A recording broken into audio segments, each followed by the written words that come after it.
की ती उदय सर आणि अंजली मॅमच्या पोटी जन्माला आली. हो. नाही, आम्ही जास्त ब्लेस्ड आहोत. मस्त मस्त मस्त, नक्कीच. येस, तर अंजली मॅम, ह्या सगळ्या ज्या आपल्या स्टुडंट आहेत, तर त्यातल्या स्टुडंट प्लॅनिंग स्टेजमध्ये. एकच मिनिट. ओके. म्हणजे बाळासाठी प्रयत्न करतात. आपली जी फर्टिलिटी बॅच जी तुमच्यापासून सुरू झालेली, you are the first couple of fertility. Anjali मॅमने मला इन्स्पायर केलेलं की अरे, फर्टिलिटी आम्ही प्लॅनिंग स्टेज मध्ये आहोत, तर त्यासाठी काही योगा आहे का तुमच्याकडे? वी आर बॅच, त्या सिव्हिल इंजिनिअरिंग, इलेक्ट्रॉनिक आहे. तर मग त्यांनी सुचवलं म्हणून मी त्या दृष्टीने अभ्यास करायला सुरुवात केली.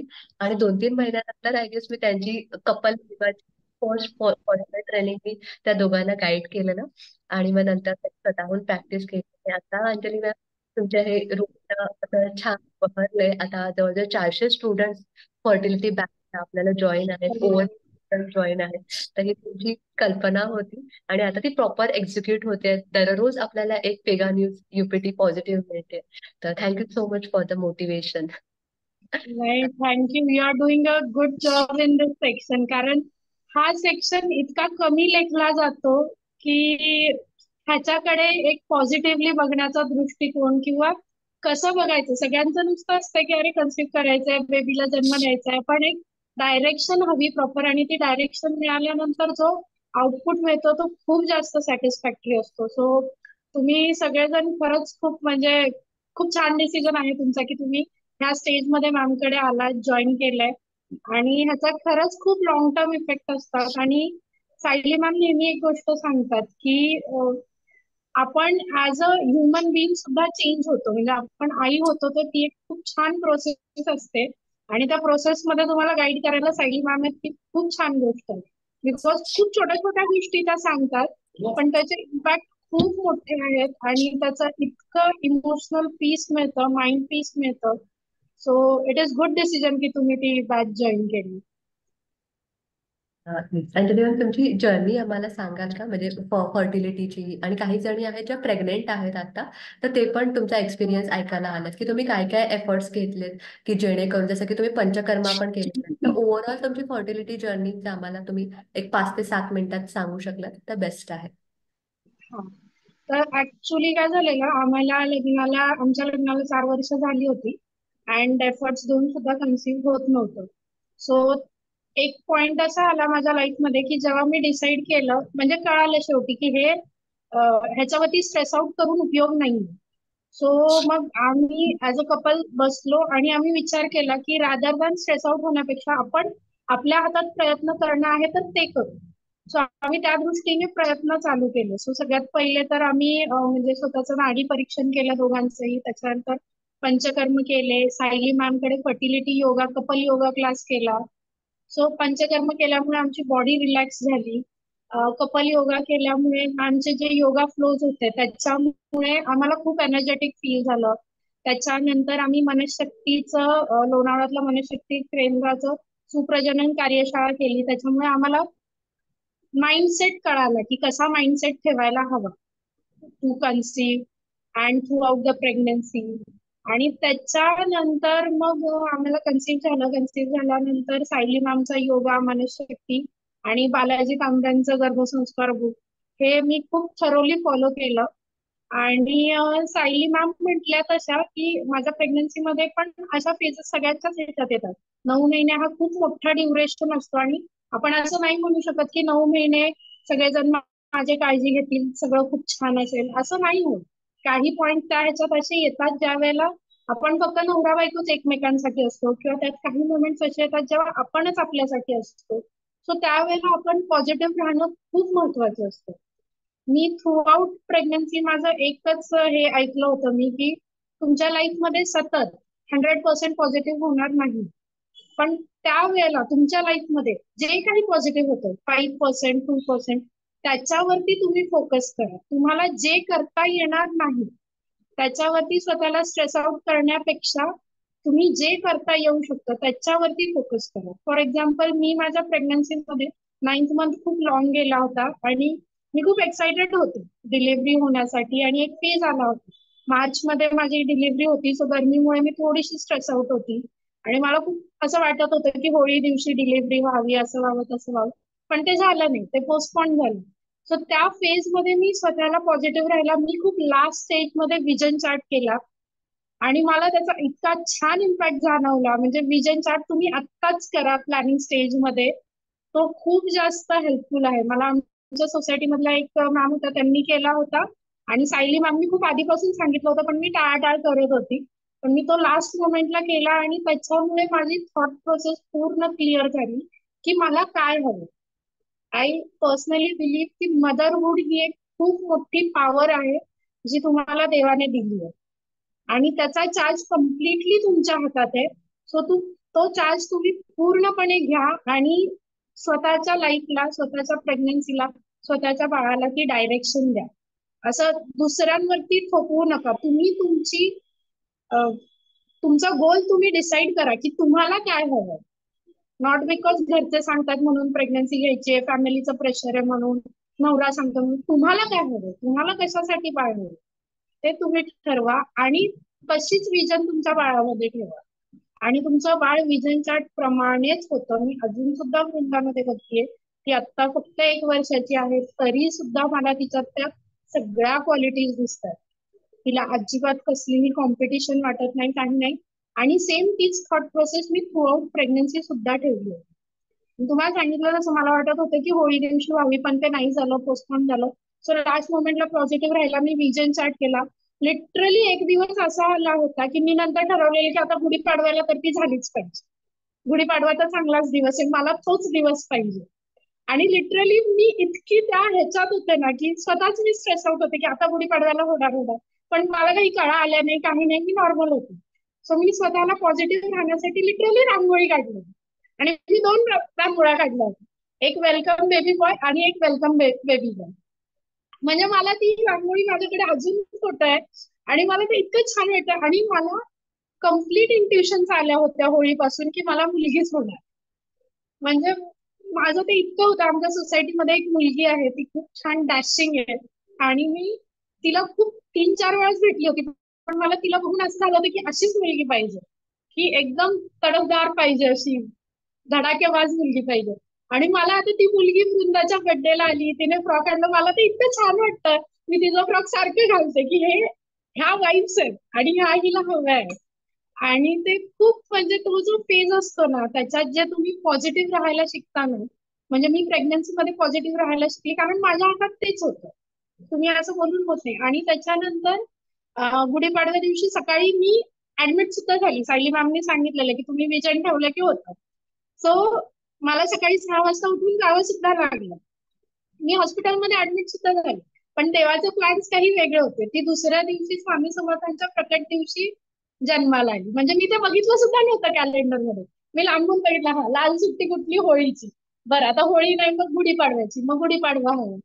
पण म्हणजे हे जे प्लॅन्स असतात ते खूप असं म्हणतात ना की देवाचे प्लॅन्स आपल्यासाठी खूप चांगले असतात, आपल्यापेक्षा चांगले असतात. सो तो खूप एक चांगला इम्पॅक्ट आहे. आणि एक, आता मी आजपर्यंत हे सिक्रेट डिस्क्लोज नाही केलेलं, पण मी सांगते की प्रेग्नन्सी मध्ये जेव्हा पण मला कुणाच्या बोलण्याचा त्रास व्हायचा, कोणी मला मनाला लागेल असं बोलायचं, मी ठरवलेलं की आपण वाईट बोलायचं नाही कारण त्याचे गर्भसंस्कार होतात. पण काही पॉइंट्स येतात ज्या वेळेला आपल्याला खूप जास्त हर्ट होतं. सो त्यावेळेला मी स्वामी समर्थांचं नाव घेऊन ते सोडून द्यायचे की समर्थ बघा हे असं होतंय, मी शांत बसतीये, मी तुमचं शान बाळ आहे, मी शांत बसतीये, पण हे शाणे नाहीयेत असं. आणि मला त्याचाच प्रसाद मिळाला पहिलं.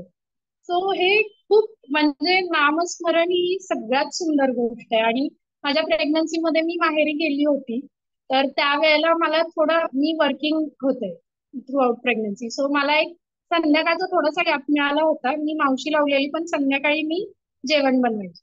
सो मला तो वेळ मिळालेला की मला आयतं जेवण मिळत होतं. सो तो वेळ मी ज्ञानेश्वरी वाचण्यासाठी वापरला. आणि मला त्याचा खूप जास्त फायदा जाणवला, खूप जास्त.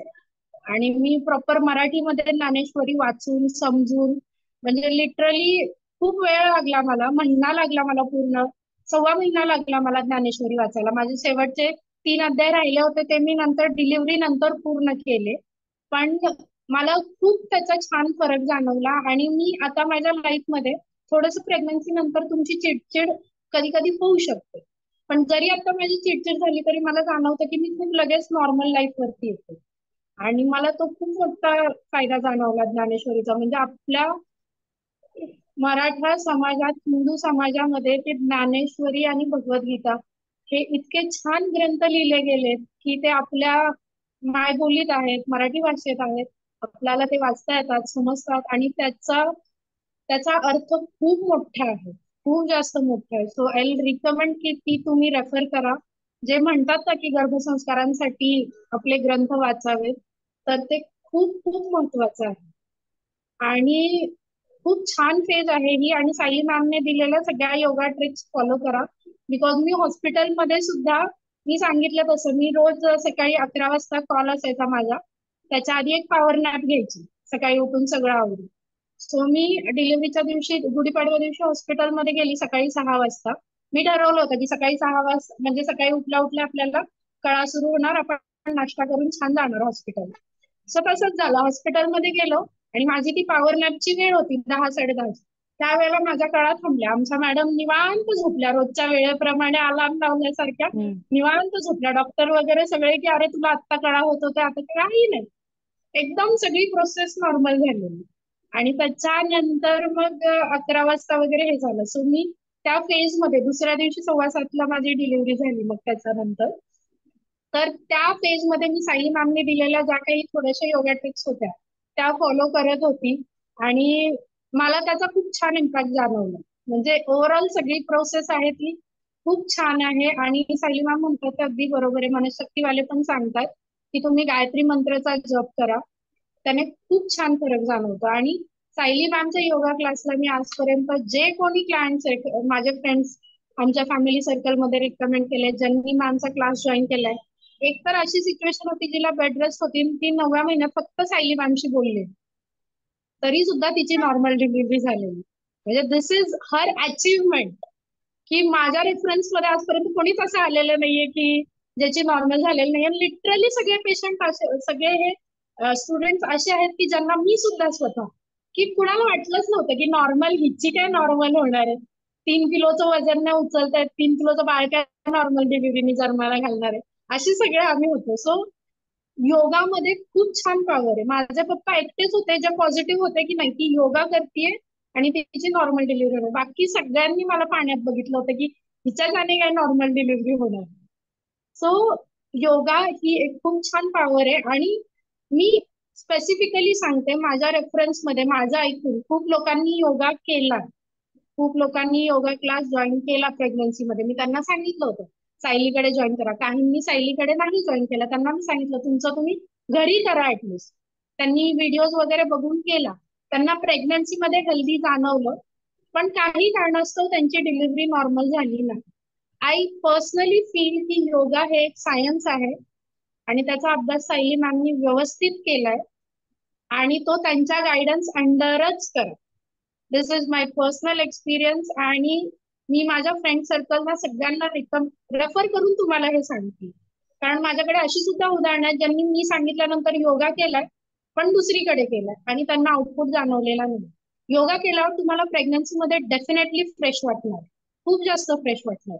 पण नॉर्मल डिलिव्हरी हवी असेल तर Sayali is 100% solution for it. म्हणजे मी हे खूप एक्सपिरियन्सनी सांगतेय आजूबाजूला बघून. सो बाकी तर you are in good hands. म्हणजे ती इतकी मोठी जर्नी आहे की मी त्याच्यावरती सतत बोलूच शकते. बट येस प्लीज, म्हणजे जितकं करता येईल तितकं करा. अति असा, अति केलं किंवा खूप जास्त केलं असा प्रकार नाहीये. मी सांगितलं तसं ही एक तुम्हाला मिळालेली पॉवर आहे आणि ती तुम्ही युटिलाइज करा. Thank you so much. किती छान बोलताय तुम्ही. सगळ्याच जणी अशा आनंदाने रडायला लागल्या. म्हणजे त्या ज्या फेज मध्ये आहेत की अरे कधी गुंडीज मिळणार, कधी गुंडीज मिळणार, तर ते सडनली त्यांच्या तो शिफ्ट दिसतोय की अरे ह्या मॅडमनी एवढी छान, म्हणजे त्या ऍक्च्युली अशा काही काही जणी खूप कंटाळून गेल्यात की अरे त्या बास कधी बाळ होणार, कधी आम्हाला दिवस जातील. पण तुम्ही ज्या वेळी ते एक्सप्लेन केलं. येस, एकच मिनिट. मयुर सर तुम्ही असाल तर जस्ट श्रुती मॅमना कॉन्टॅक्ट करा ना प्लीज. तर तुम्ही ज्या वेनी एक्सप्लेन केलं तर ते एकदम पूर्ण त्यांच्या घरातलं एन्व्हायरमेंट चेंज झालं. आणि अंजली आता खूप जण लेट जॉईन झाले, तर मी मगाशी असं म्हटलं की अंजली मॅम माझ्या खूप फेवरेट स्टुडंट आहेत. कारण मी 10 गोष्टी सांगितल्या तर त्या 12 गोष्टी करतात, आणि उरलेल्या दोन त्या सगळ्यांना, आता जसं तुम्हाला सांगितलं तसं सगळ्यांना ओरडून ओरडून सांगतात की अरे मी हे केलं, तुम्ही पण हे करा, म्हणजे ह्याचा चांगला इम्पॅक्ट होईल. जसं की आता तिथीप्रमाणे त्यांच्या मुलीचा बर्थडे झाला तेव्हा त्यांनी सत्यनारायणची पूजा ठेवली, तर त्यांनी मला आवर्जून मेसेज केला की सगळ्यांना सांग मी पूजा केली माझ्या मुलीच्या तिथीनुसारच्या बर्थडेला, सगळ्यांचे गुरुजींचे तिला आशीर्वाद मिळाले, मला खूप छान वाटलं. तर सगळे आपल्या प्रेग्नेन्सी क्लासवाल्यांना सांगा की तिथीनुसार बर्थडे करायला आणि अशी पूजा करायला. तर ते मला त्यांचं खूप आवडतं. आणि त्या जे म्हणाल्या की त्या प्रेग्नेंट जेव्हा होत्या, मला होळी माहित नव्हतं तुमचं मोठं, मला गुढीपाडवाच माहिती होतं, मी सगळ्यांना गुढीपाडवाच सांगायचे. तर गुढीपाडव्याच्या दिवशी त्या खूप शुअर होत्या, आणि त्यांचे डॉक्टर नर्सेस ह्यांना काहीच असं सिमटम्स दिसत नव्हते, की त्यांना असं वाटतं की ह्या म्हणजे ज्या तेव्हा हा म्हणजे 9व्या महिन्यात वगैरे आपल्याला फॉल्स लेबर पण येतात. तर डॉक्टरांना वाटत होतं की ह्यांना फॉल्स लेबर आहे, काही कॉन्ट्रॅक्शन दिसत नाही, पिशवीचं तोंड नाही ओपन झालं आणि ही उगाच कांगावा करते, तर ते त्यांना कोण सिरियसली नव्हतं घेत. पण त्यांचा त्यांच्यावर खूप पूर्ण विश्वास होता की नाही, मला आजच डिलिव्हरी होणार आहे. तर त्या मलासन वगैरे ज्या प्रॅक्टिसेस आहेत त्या करत होत्या, तर त्या नर्स त्यांना अलाउ नव्हत्या करत, म्हणजे त्यांनी मला शेअर केलेलं तेव्हा, आणि मला ते खूप आवडलेलं. तर त्या टॉयलेटमध्ये जाऊन करत होत्या की अरे डॉक्टर नाही बोलत, नर्स नाही बोलत, तरी माझा सायली मॅडमवर विश्वास आहे, सायली मॅडमनी सांगितलंय ना हे सेकंड फेज ऑफ लेबर करायचंय तर मी जाऊन करणार. तर त्या टॉयलेटमध्ये लपून त्या प्रॅक्टिसेस करत होत्या, त्यांनी त्या केल्या, आणि विदिन मला असं वाटतं अर्ध्या तासात वगैरे त्यांचं तोंड ओपन झालं, ब्लिडिंग स्टार्ट झालं. तर हो. डॉक्टरांची खूप गडबड झाली, अरे आता तर काही सिमटम नव्हते आणि लगेच कशी हिची डिलिव्हरी होते. तर ते मला खूप आवडतं त्यांचं, की एवढं सिन्सिअरली त्यांनी सगळं फॉलो केलं, आणि तुम्ही रिझल्ट बघताय त्यांचा. Thank you Anjali ma'am. Thank you so thank you much thank you तुम्ही सो मच. आलात आणि आपल्या ग्रुपची एनर्जी सडन चेंज केलात. मला नेहमीच तुम्हाला भेटून खूप आनंद होतो, तर thank you so much for. Thank you. Yes, आपण 15 दिवसापासून ट्राय करत होतो अंजली मॅम सोबत हो. अपॉइंटमेंट घ्यायची, पण त्या त्यांच्या मदरहूड मध्ये आणि डिजिटल डिटॉक्स मध्ये एवढ्या छान इन्व्हॉल्व्ह झाल्यात की त्यांच्याशी कॉन्टॅक्ट होत नव्हता आपला, पण फायनली आज त्या आल्या, तर मला खरंच खूप छान वाटलं. Thank you so much everyone. Thank you. जाता जाता फक्त एवढंच सांगेन की अजिबात स्ट्रेस आउट करू नका. 1 वर्ष 2 वर्षाने फरक पडत नाही. तुम्ही राईट इमोशनल फेज मध्ये असणं, फिजिकली तुम्ही स्ट्रॉंग असणं, वेलबिंग असणं, हे खूप जास्त मॅटर करतं प्रेग्नन्सीला. So you are in good hands. Thank you Anjali ma'am, thank you so much. Yes, just thank you. बाकी सगळ्यांना एक रिक्वेस्ट होती की मी चुकीची लिंक ऑन केली, याला 100चंच लिमिट आहे. आपली जी दुसरी लिंक आहे ती मी लगेच ग्रुपवर पोस्ट करते. श्रुती मॅडमने आपल्या जॉईन होत नाहीये ड्यू टू 100 पार्टिसिपेंट्स, आपलं लिमिट एक्सटेंड झालंय. तर अंजली मॅम तुम्हाला पण मी लिंक देते, तुम्हाला पाहिजे तर तुम्ही जॉईन करू शकता.